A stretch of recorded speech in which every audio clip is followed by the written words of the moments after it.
Hello Globies. Today what I'm going to show you is absolutely unbelievable, but it's real. A 65-year-old solo female is living full-time in a smart car. That's right, a smart car, and she's living in it for over a year. Don't believe me? Well, come on, and I'm going to show you, and you can see for yourself. Well, hello, Kay. Hello. Oh my goodness. I don't even know how to start. This has been your home, this smart car, for how long? The last 14 months full time. And how much longer are you planning to live in it? 5 years. Oh my words. And how old are you? I'm 65 years old. 65, and you're on an adventure of a lifetime, I guess. It's wonderful. Wow. You don't just wake up one morning and say, well, I think I'll move into a smart car. So what happened? How did you go from wherever you were into living in this smart car? So I wanted to quit the workaday world when I was 65, but I really couldn't afford it. So I had to run what I brung, and I wasn't sure if I would fit laid out sleeping in it, and I could, and I managed to bring all the things that I felt I needed. And I want to wait till I'm 70 to get my Social Security. But I did want to start adventuring, and so this is the way that I can spend down a little bit of my savings and do it. She's a model from the UK, and she gets 55 miles to the gallon. So that helps me to be able to travel. So the gasoline doesn't impact you as much as it does the rest of us. We're going to see exactly how you sleep, and you're going to show us your bed. Okay, so I have two hanging wardrobe bags that have my clothes folded into them this way. They give me the height to keep the seat up.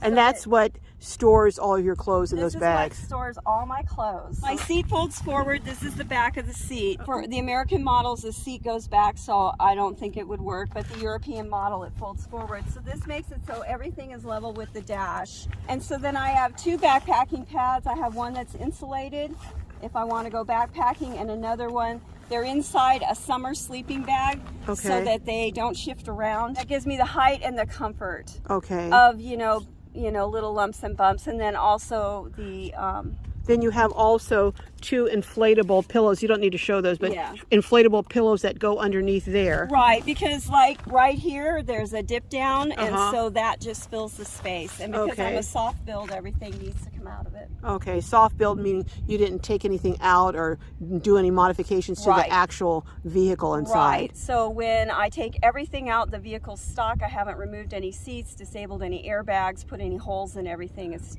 stock. So then this is the summer bag that's filled with an inflatable pads too, and then this is the actual sleeping bag that you sleep in. Right. So you're telling us all that you're comfortable in here. You know what? Would you mind showing us just how you get in and out of here? Because we just spoke with a man who knows someone who owns one of these, and his friend told him how he gets in it is half of him at a time. It's all of me at one time. All of you at one time. So, I'm 5'5". So can we see all of you at one time get in like you're getting ready for bed at night? Of course, I'd be happy to. All right, let's see. So this is your nightly routine. This is my nightly routine. Okay.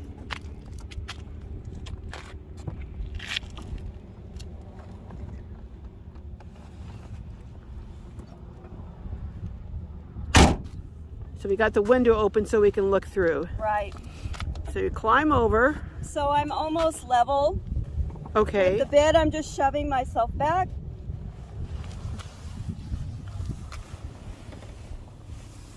And I can see the stars at night. You know what? It's all about perspective. And your perspective is I'm in here in my stargazing bed. Right, and I don't get claustrophobic. It's like being in a fishbowl. I have my little pillow to put, you know, if I want something against my head. So now you also can sleep on, you were telling me, from side to side if you want. So because this is a soft build and I've changed nothing, you don't put any pressure on anything like turn signals. Mind if I have you open the back of the trunk so people can see what you look like when you're sleeping from the back side of the trunk? Okay, let's do this. Okay.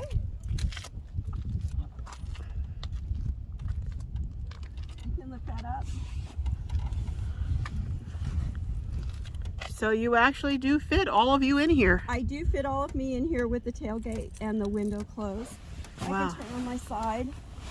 Okay. And I can turn on my other side. Let me open the door, if you don't mind, from this side too.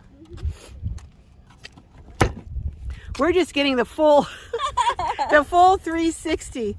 So this is you sleeping in your, oh my goodness. So in the daytime, when you're driving, you drive with the seat down, right? Yes, but I don't have these bags here. So you just basically deflate everything and then just roll it back? Okay. It rolls back.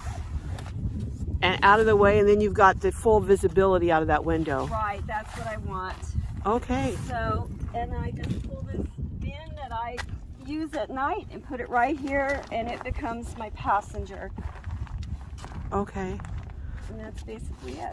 Well, now, you know what? Let's look around back and see what you have. This is a garage, but it's a very tiny garage. Everything you have is inside of these bins. Yes, Okay, can you explain? So you have them labeled. I do. So what are some of the labels and what do they mean? So CT is car parts and tools. My oil, I have to have special tools for her because she's from the UK. Okay. KT is all my kitchen gear. This is an extra bin with food. Okay. This is survival gear, survival food, and my easy to get to snacks. So you have abbreviations, but you know what they Yes, all mean. But I know what they mean, so yeah, no one else can tell what they mean, but you know, the bins are all the same, so I'd have to look in every lid if I didn't do that. Now, where did you get these bins from? Because they fit into the top of each other. Yeah, they lock. So the only place I found them is in Oregon and Washington at a store called Buy Mart. They are like an exact duplicate of the larger ones you can get at Sam's Club and Costco, but I haven't found the smaller ones. And then you keep your window coverings down here. I have my Reflectix here if I need it. I have a full-size tarp that fits over the whole car that's black on one side and silver on the other. I have a bivouac bag in case I have to leave the car. What's a bivouac bag? A bivouac bag is just a bag you get in and sleep on the ground, but it keeps all the bugs in nature out in an emergency. I also have a full-size fire extinguisher, a battery charger. But do you have solar or a power generator? No. Since you don't have power and you don't have a refrigerator, if you have food that needs to be kept cold, or do you have food that you can keep cold? Yes. And how do you do that? So I can convert any one of these bins into a soft-sided refrigerator because I have a soft-sided bag that you can put ice in. So if I have a lot of things, I can do that. Also, I was finding in the summer that was $2 a day worth of ice, so $60 a month, and I really didn't need that much cold storage. Okay. So I was taking, it's like the tumblers, the metal tumblers that are double lined. They make a larger one at Walmart. It comes all the way up and it has a wide mouth lid. Well, let's go see what you're talking about. Okay.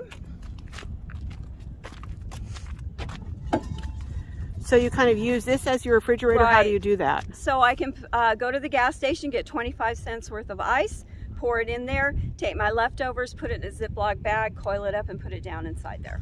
Oh, so you put it in there and it just stays cool in a zip bag. Right. Very, very smart. And And I can also pour off the water, and it's very cold, and retain the ice. so you got a miniature refrigerator.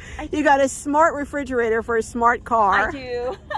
Now, you showed me also something, not the refrigerator, but you did something really cool with Ziploc bags. Can you show my viewers that?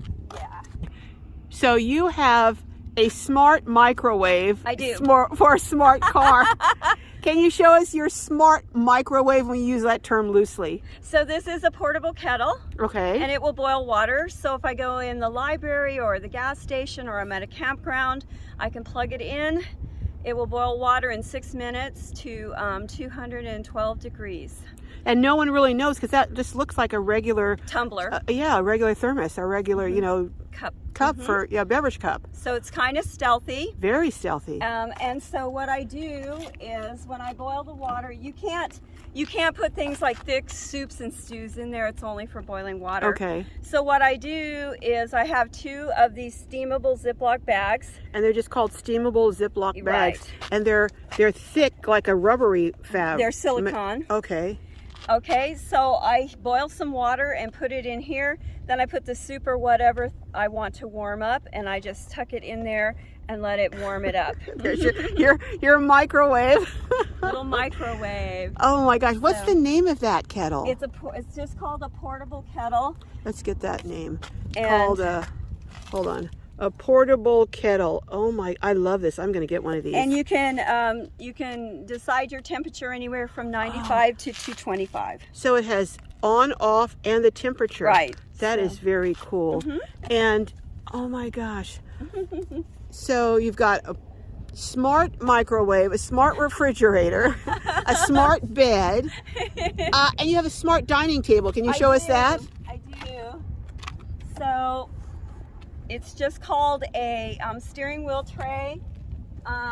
It just comes under and hooks. Then I can eat and I can write on days when it's raining. Sit up in my goodness. seat. Now, I meant to ask you earlier, since you don't have a portable generator, how do you charge your phone? So I have to plan that out. I have 2 battery blocks that I keep charged at all times, and I have a large battery charger for my car battery that I can also, in an emergency, charge my phone off of. And so I just plan out, am I at the library? I should plug in. If I'm going down the road, I should plug in. But I can't charge my phone when the car's sitting still because it'll diminish my battery too much. Now, you were saying that you're doing this for another 5 years because you want to go all the way to 70 before you take your Social Security. Yes. One of the ways that you were sharing with me that you're able to keep your expenses down is your son is able to work on this car for you. Right, because she's kind of a unicorn and she's from the UK, and so we have to order parts from the UK, and so I'm able to keep my costs down because he can do all of the work. So what did your son say when you said you were going to hit the road, quit your job, and not only that, but live in a smart car? What, did he think you had lost your mind? Well, no, because my son's lived with me forever, and he knows his mom's a little cray-cray. But the group that was hard to convince was actually his friends. My son's in his 30s, and they all acted like they were my grandfather. They were like, your mom's just kidding, right? She's not gonna like just drive off in that smart car and camp in it, and she doesn't have any money and things like that. She's really not gonna do that because that's just not how you do it. But I did it anyways, and hopefully when they get older and they have some times in their life when they think they don't have the funds or whatever, that they can think outside the box like Mom did, and they can just go do it anyways. So that's funny. So it wasn't the older people telling you, it was the younger people saying, you can't, what are they saying? You're too old, you can't do this. Right, so. Isn't it something how young people so often underestimate us? Yes. So a lesson to be learned for these young folks. Right. Us old timers can do what they do and even more. Right. The reason I was in the open house at the RTR was just to basically, it's not because it's duplicatable for anyone else, but basically because, if I can find a place to sleep and I can put all my gear in here, then run what you brung. This is what I already had. Anybody can do this and start out. So you're with showing, any kind of car they have. You're just showing that if you, again, like you said, if you can do it for 14 months, and it will be 6 years and 2 months by the time you're done, if you can do it in a smart car, then people who have to, and there are probably going to be more and more that have to. Yes. But people who have to, you're just showing some of the devices and the things that you use that make it possible, and you say you're actually comfortable in here. Yes, if I wasn't comfortable, I wouldn't be able to do it for the last 14 months. So, you get your travel down, your safety and security, your cooking and your food, your personal hygiene and bathroom. And once you have all those things connected and you're comfortable with the way that you do them, then there you go. I think, and let me know if you agree or disagree, I think the most important thing to start off with is having a comfortable place to sleep. Yes, exactly. Exactly. And you have that in this little Right. tiny, I call it a Lego toy almost car, but you've got it and it fits your needs. Yep, this is Little Blue. Little Blue. Well, Azulita. Kay, thank you so much. And we're going to check back with you because you're going to be on the road for another 5 years, and we're going to see if you've come up with any other creative things to do besides your microwave and your refrigerator and all of that. I'd be happy to share. All right. Thank you. We'll see you down the road.